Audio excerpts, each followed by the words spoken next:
Hai, masih bersama saya, Mr. Z bicara. Tentu saja bicara tentang kebenaran berdasarkan fakta, data, dan realita. Teman-teman, masih menarik untuk diulas ya, terkait dengan peristiwa ya, perkara yang dijalani atau dihadapi oleh Nikita Mirzani. Kenapa begitu menarik? Karena banyak beredar di berbagai media sosial, terutama dari para fans yang memiliki pendapat yang ya menurut saya luar biasa. Eh, ada yang mengkritisi, ada juga yang membela. Namun kejadian ini ya, kejadian atau peristiwa ini sudah sampai di meja hijau. Artinya apapun komentar Anda, apapun yang Anda tuliskan, yang memutuskan adalah hakim. Itu benar ya. Namun yang saya ingin soroti adalah strategi-strategi yang dihadapi. Kenapa harus disampaikan ke media sosial? Artinya apa? Strategi kok dikeluarkan. Nah, teman-teman, supaya tidak menjadi fitnah, kita bacakan yang ini ya. Kita bacakan dulu, kemudian kita bahas setelahnya. Langsung saja kita ke sumbernya. Pengacara Nikita, Fahmi Bahmid, mengungkapkan bahwa Reza Gladys tidak memenuhi salah satu syarat penting untuk menjerat kliennya dengan tuduhan pemerasan. Menurut Fahmi, dalam kasus ini tidak ada unsur perampasan kebebasan terhadap Reza Gladys oleh Nikita Mirzani. Yang ini kita bahas ya sebentar ya. Unsur di pemerasan itu memang harus ada perampasan kemerdekaan, ujar Fahmi.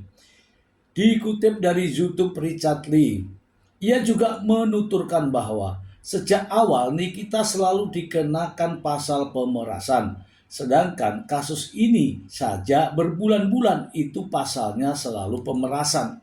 Saya biarin begitu, saya sentil. Mereka buang sendiri itu pasal, seloroh Fahmi. Dia menegaskan tidak ada bukti Nikita melakukan pemerasan sejak awal. Saya yakinkan tidak pernah ada terjadi itu pemerasan. Tidak bisa dibuktikan karena pemerasan itu syarat yang penting orang menyerahkan sesuatu dalam keadaan terampas kemerdekaannya.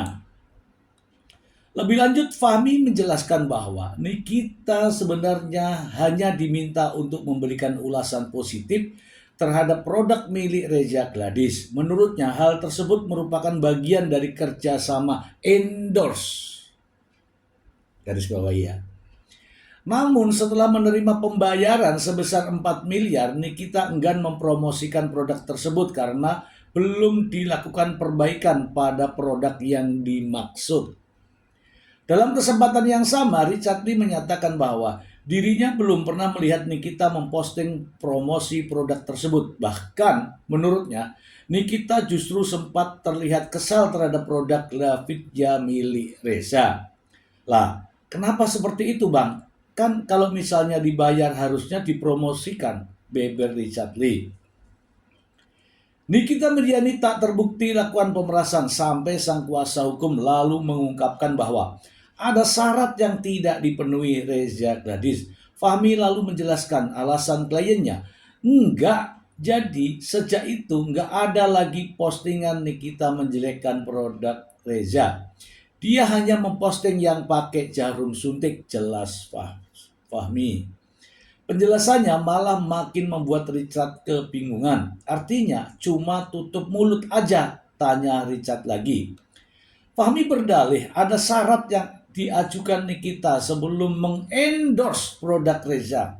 Tutup mulut, diam. Ada syarat, perbaiki kamu punya produk, baru saya review, kata Fahmi. Oh, kok ada beginian juga? Tutup mulut, diam. Ada syarat, perbaiki kamu punya produk, baru saya review, kata Fahmi. Ini apa lagi? Jadi belum direview, ulang lanjutnya.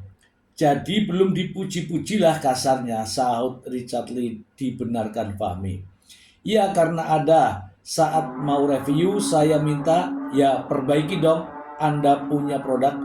Ada kok, ada percakapan, itu ada, tukas Fahmi.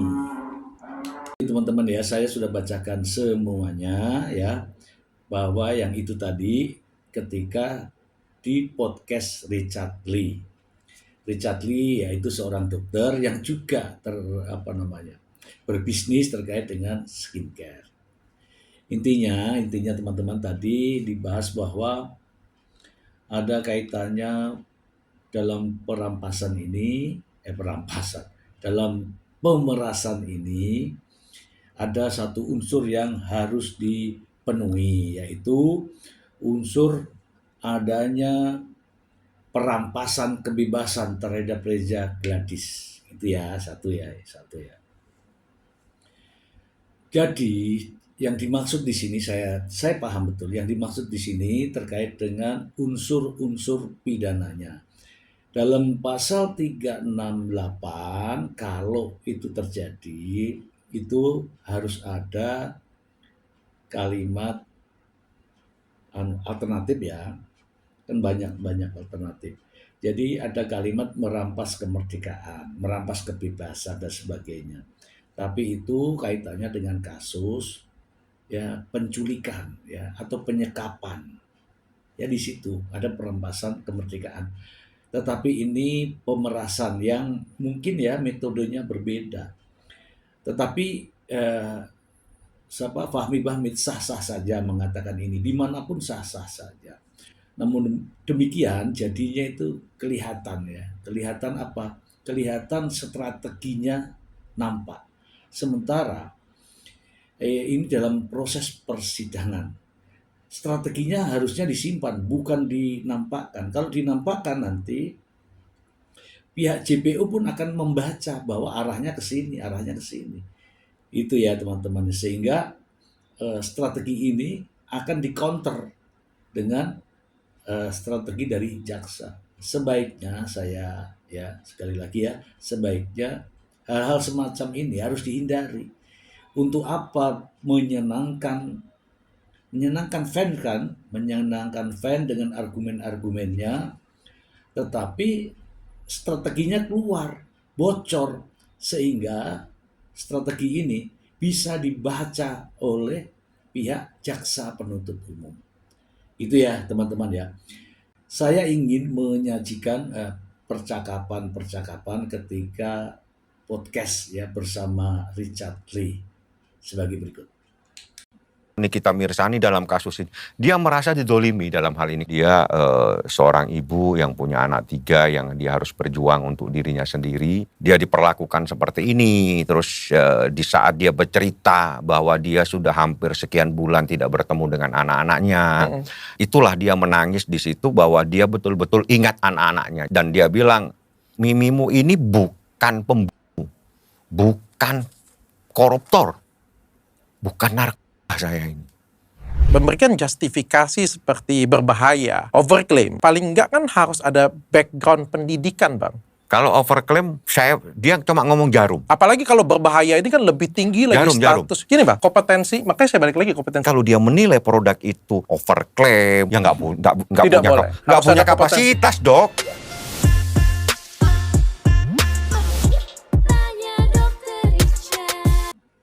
Pasti nama itu, Bang. Terus kita beli. Waktu kita beli, kita keracunan, Bang. Tapi kita tahu bahwa ini bukan outlet resminya dia, Bang.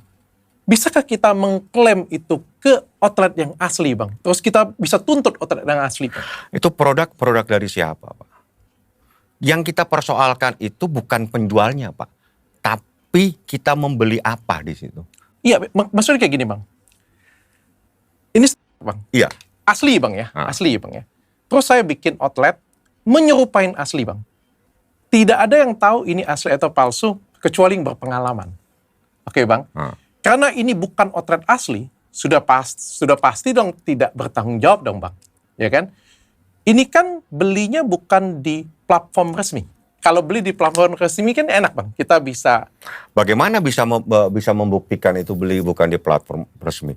Sedangkan yang menjual itu adalah produk dia. Itu produk dia, bukan produk orang lain. Dan itu bukan produk aspal. Anda bisa berbicara seperti ini tatkala produk itu adalah asli tapi palsu. Oke. Tapi itu sudah dibuktikan Iya, itu produk dia. Dan itu diakui produk dia. Diakui, walaupun habis itu hilang itu dia punya postingan. Oke, saya skip. Kalau sudah diakui, saya skip ya Bang. Nampaknya bukan hanya di sini saja ya, Fahmi Bahmid memberikan pandangan-pandangan hukumnya dengan pernyataan-pernyataannya. Ya menurut saya itu sah-sah saja. Mungkin menurut Pak Fahmi Bahmid itu juga kebenaran. Tetapi ingat, ini persoalan ya, sudah di pengadilan dan belum ada putusan. Kemudian ada juga yang akan dilawan, yaitu jaksa penuntut umum. Bukan Reza Gladys, bukan. Jaksa penuntut umum yang akan tentu saja memberikan tanggapan, ya kan, terkait dengan argumen seperti kemarin ya. Ada eksepsi, pasti ada tanggapannya, gitu kan? Dan ternyata bukan hanya di Richard Lee, ada juga di podcastnya media YouTube Cumi-Cumi, ya banyak percakapan yang begitu banyak. Menurut saya itu membocorkan strateginya sendiri. Mari kita simak. Surat keterangan dari Kementerian Hukum dan HAM. Bahkan kalau itu pun pemiliknya adalah Reza, laporan itu tetap tidak sah. Tidak sah. Harus siapa yang berhak menurut Undang-Undang Perseroan Terbatas, yang berhak mewakili PT itu adalah direksi. Dan dalam hal direksinya ini, bukan RJ. Dan saya punya kumhamnya. Namanya profil perusahaan dan saya dapat dari Kementerian. Semuanya saya munculkan di detik-detik pembacaan eksepsi dan semua orang tidak tahu. Wah, ini master sih ini. Tidak ada yang tahu, Pak. Persoalan itu saya munculkan setelah jaksa membacakan dakwaannya secara tegas korbannya RJ, baru saya bongkar kemarin. Berarti ini error in apa tadi? Error in subjecto atau legal standingnya tidak terpenuhi. Karena harusnya perusahaan harusnya karena terkait dengan menjelek-jelekan skincare. Berarti menjelek-jelekan skincare, bukan menjelek-jelekan pribadi, Pak. Pemilik skincare itu adalah perseroan terbatas. Kalau menjelekkan pribadi, misalnya Anda itu kakinya, atau Anda punya rambut miring, miring, rambut Anda itu putih semua, itu pribadi. Bullying, body shaming itu pribadi ya. Tapi kalau begitu dinyatakan bahwa produknya bla bla bla, berarti harus yang punya produk. Yang punya produk namanya perseroan terbatas. Berdasarkan Undang-Undang Perseroan Terbatas, yang berhak melaporkan adalah direktur atau direksi. Dan dalam hal ini harus orang lain, bukan ini. Dua-duanya juga salah. RJ itu bukan direksi dan dia melaporkan secara pribadi. Oke. Dan ada delik aduan, lebih parah lagi, Pak. 369 itu delik aduan. Tiba-tiba muncul di dalam dakwaan. Makanya saya persoalkan bahwa terjadi error in subjecto, terjadi tidak ada legal standing karena yang lapor bukan orang yang pernah membuat laporan. Tidak pernah dilaporkan 369 itu di dalam proses penyidikan, Pak. BAP-nya semua dari awal sampai akhir BAP-nya 3. Makanya saya bilang kalau saya bicara berarti saya berdasarkan data. Di saat saya bilang dihapus pasal pencemaran karena saya membaca KUHP itu karena KUHP-nya bahasa Indonesia. Sehingga saya mengerti. Kalau KUHP itu bahasa Indonesia, jadi saya mengerti. Kalimatnya di situ adalah pencemaran lisan dan tulisan. Saya baca terus sampai terakhir, saya ulangi lagi, tetap aja seperti itu, tidak berubah. Tidak berubah kalimatnya. Ya maksudnya kalau dibaca emang ada yang berubah, Bang. Kali, minta tafsir lagi. Kacamata Bang udah tebal, nggak mungkin lah. Jadi saya coba baca itu, Kak, pasal ini ya. Saya coba baca pasal yang diberikan oleh jaksa ini. Coba ini saya baca ini sebentar. Ini saya baca berkali-kali, nggak berubah, Pak. Tetap aja mencemarkan lisan dan tulisan. Belum ada kalimatnya menjadi pemerasan di sini. Apa dia salah ngetik? Enggak lah, nggak mungkin sekali mereka salah ngetik. Berarti ada orang yang salah membaca. Salah membaca ya? Salah membaca. Belum menafsirkan, baru membaca. Salah membaca. Kalau ada satu kalimat pemerasan, akan saya cabut kalimat saya yang menyatakan terjadi penghapusan dugaan tindak pidana pemerasan yang awalnya ada di 368 dihapus oleh jaksa, dimunculkan pasal 369 ayat 1 adalah mencemarkan dengan lisan dan tulisan. Tidak ada siapa yang bilang BAP-nya berubah. Wong itu dirubah oleh jaksa, berarti begitu jaksa merubah BAP-nya masih 368. Semuanya saya munculkan di detik-detik pembacaan eksepsi dan semua orang tidak tahu. Wah, ini master sih ini. Tidak ada yang tahu, Pak. Persoalan itu saya munculkan setelah jaksa membacakan dakwaannya secara tegas korbannya RJ, baru saya bongkar. Nah, teman-teman, saya tidak akan mengkomentari apapun ya terkait dengan pernyataan-pernyataan dari Fahmi Bahmid karena itu haknya sang pengacara ya. Saya hanya mau bilang begini. Itu kan strategi dalam menghadapi proses persidangan nanti. Mengapa harus dikeluarkan strategi itu? Kalau hanya sekedar menyenangkan, membuat lega fan-nya atau fan Nikita Mirzani, kalau di media sosial pasti ya, jaksa mendengarkan, ya kan? Jaksa penuntut umum pasti melihat, oh begini arah strateginya, oh begini cara pandang hukumnya. Jaksa melihat, kemudian juga hakim pun mendengarkan, menyimak. Kenapa? Oh jadi begini, kan begitu ya. Kemudian yang terpenting adalah pengacara dari lawannya Reza Gladys juga mendengarkan kok strateginya seperti itu gitu kan. Jadi alangkah baiknya menurut pendapat saya kalau memang punya strategi diam itu lebih bagus. Kenapa? Agar strategi-strategi itu tidak bisa dibaca oleh pihak-pihak lain. Kenapa? Itu menurut saya itu menjadi kerugian. Ya, sekarang pertanyaannya. Ya kalau nanti Anda memenangkan dengan strategi Anda. Jaksa juga memiliki strategi. Pengacara Reza Gladys juga memiliki strategi. Sehingga strategi yang diungkapkan di berbagai media itu akan dibaca oleh pihak-pihak lain. Gitu ya teman-teman ya. Kemudian saya juga ada kritik. Begini, seandainya teman-teman mungkin sependapat mungkin dengan saya. Seandainya Fahmi Bahmid, sang pengacara Nikita Mirzani, ini cermat melihat dakwaan dulu sebelum dikirimkan ke kejaksaan. Pada saat Nikita Mirzani ditetapkan sebagai tersangka, kemudian melihat bahwa ada celah hukum di situ, seharusnya Fahmi Bahmid dan timnya mengajukan pra-peradilan terkait dengan penerapan pasal 368 ini. Ya kan? Kan tahu itu kan jelas itu di surat pemberitahuannya, di surat peningkatan status dari penyelidikan ke penyidikan, kemudian peningkatan status Nikita Mirzani menjadi tersangka, kemudian sampai pada penahanan, itu bisa dilakukan pra-peradilan kalau cermat ketika itu dengan penetapan tersangka dan pasal yang disangkakan itu sudah terlihat. Nah sekarang kenapa baru mengungkapkan semua itu? Padahal sejak awal kalau strategi itu digunakan pada saat proses penyidikan di kepolisian, kemungkinan Fahmi Bahmid bisa meloloskan Nikita Mirzani. Gitu. Misalnya nih, saya kasih ya teman-teman ya.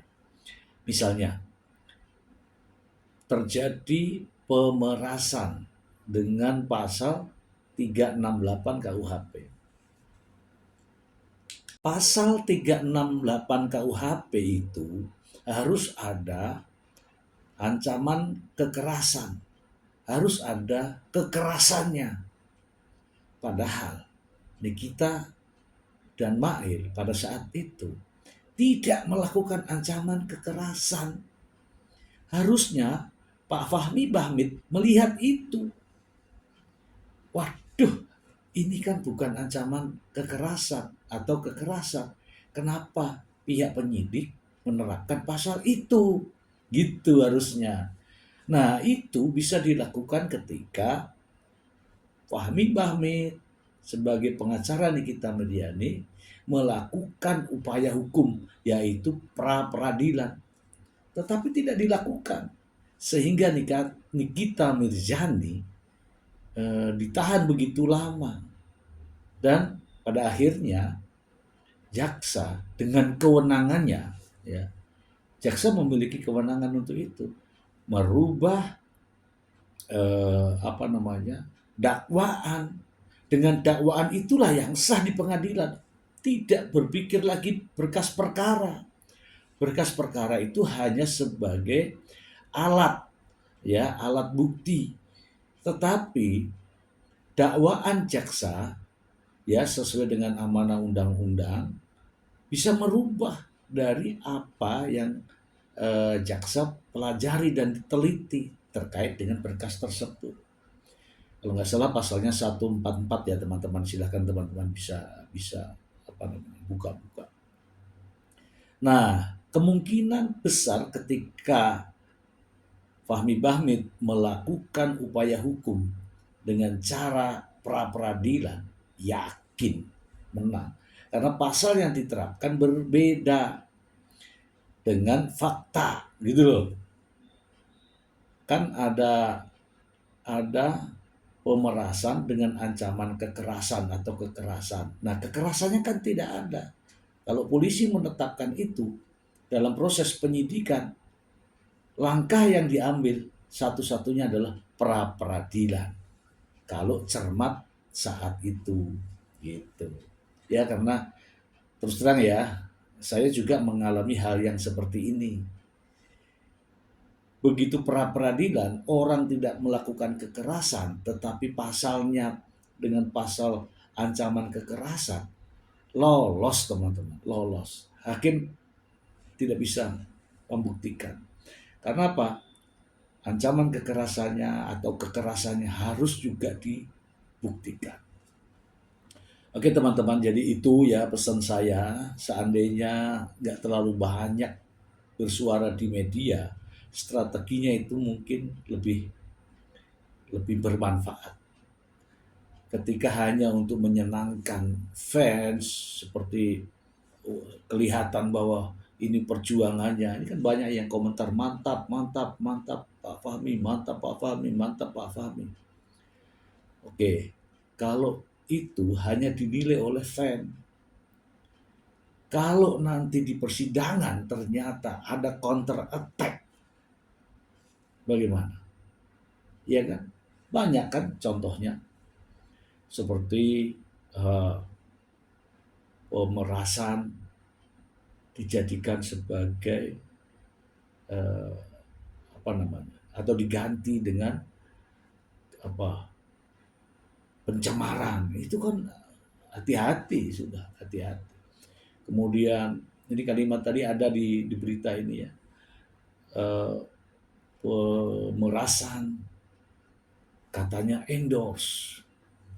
Banyak kok artis yang endorse tuh enggak begini model endorse-nya gitu loh. Kemudian Nikita Mirzani juga menyatakan bahwa itu uang cuma-cuma. Itu kan kelihatan semua. Kemudian di gugatan Wan Prestasi adanya kesepakatan lisan. Itu beda lagi. Kemudian ada lagi dalam surat eksepsi kemarin, Nikita Mirzani sebagai terdakwa mengatakan bahwa itu kesepakatan bisnis. Beda lagi. Jadi sebaiknya diam dan apa namanya konsolidasi untuk mengatur strategi. Jangan banyak mengumbar seolah-olah berilmu, seolah-olah berilmu.